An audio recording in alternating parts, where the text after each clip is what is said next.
Assalamualaikum warahmatullahi wabarakatuh.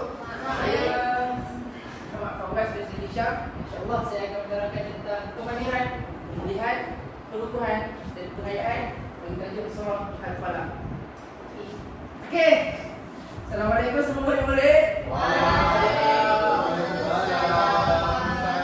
Jadi tadi Ustaz tengok awak semua ni dah pandai sangat jawab ataupun fikir tentang bila nak baca surah Al-Falaq, apakah kelebihan surah Al-Falaq dan apakah adab-adab ketika membaca surah Al-Falaq. Bagus, anak sakti semua anak apa ni?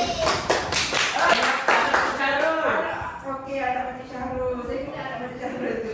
Okey, jadi untuk seterusnya ni Ustaz nak menambahkan lagi ilmu kamu supaya kamu boleh mengamalkan dalam kehidupan harian. Tadi kamu baca ketika waktu tertentu sahaja. Okey, mari kita pergi yang pertama, iaitu bilakah kita nak baca surah Al-Falaq dalam kehidupan harian kita. Okey, yang pertama, Haikal. Kamu bagus Haikal, bangun. Okey, cuba kamu baca yang pertama. Bilakah waktu yang sesuai untuk membaca surah Al-Falaq? Petang dan pagi. Petang dan pagi. Kamu ni pandai lah anak-anak. Kita semua tepuk untuk Haikal. Okey, jadi kita boleh baca surah Al-Falaq ketika zikir harian kita, iaitu pada waktu pagi dan petang, selepas solat subuh dan selepas solat asar. Jadi itulah yang pertama. Lepas ni kamu boleh balik rumah kan, lepas solat asar tu jangan turun pakai kaos bola, nak main bola, ada sepak.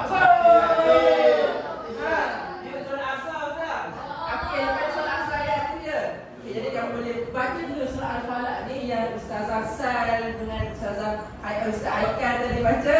Kamu boleh amalkan. Yang kedua, Ayu. Okay, kamu boleh bangun Ayu baca.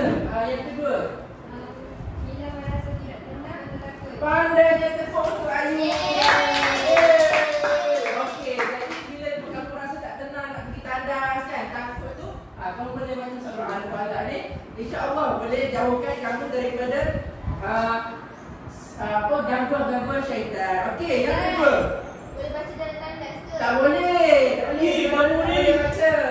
Kamu ni anak siapa ni? Okey, yang kedua. Okey. Yang kedua, apakah kelebihan membaca surah Al-Falaq? Akil, bangun. Kamu ni aku nak main ni. Bangun. Okey, siapa baca? Yang kedua, apa yang pertama? Memperkuat. Okey. Bukan. Ustaz boleh kasih lagi. Tawakal. Bukan. Memperkuat tawakal dan hubungan dengan Allah. Allah, bukan kepada Allah. Kenapa?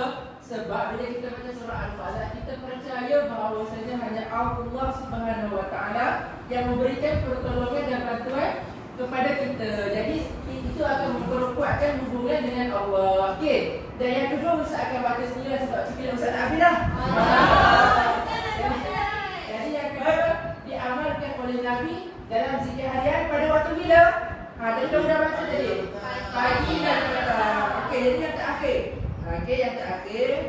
Okey, apakah tadi kamu sebut banyak sangat adab-adab untuk membaca surah Al-Falaq, tapi kamu tak tahu ini yang paling utama sekali, iaitu sebelum tidur ataupun pada waktu pagi dan petang, ketika kita baca surah Al-Falaq, kita mestilah bangun Sal. Kena Berwudu. Nampak nak sangat di situ. Okey, yang terakhir, adab-adab untuk ketika membaca surah Al-Falaq. Yang terakhir, Fatih. Okey, sila bangun. Menghadap kiblat bila boleh. Jadi sebelum tidur tu kan. Lupa. Muka tu nak tu. Sorry. Okey. Jadi sebelum kamu tidur, kamu ambil wuduk dan kamu menghadap kiblat, akan membaca dalam surah Al-Falaq, baca Ustazah Sal yang Ustaz Haikal aja tadi. Dan lalu pun bolehlah tidur. Jadi inilah teknik yang Ustaz bagi untuk kamu kumpulkan lagi bila, kelebihan dan apakah adab-adab untuk kamu membaca surah Al-Falaq. Fa'il, Ustaz kamu baik dan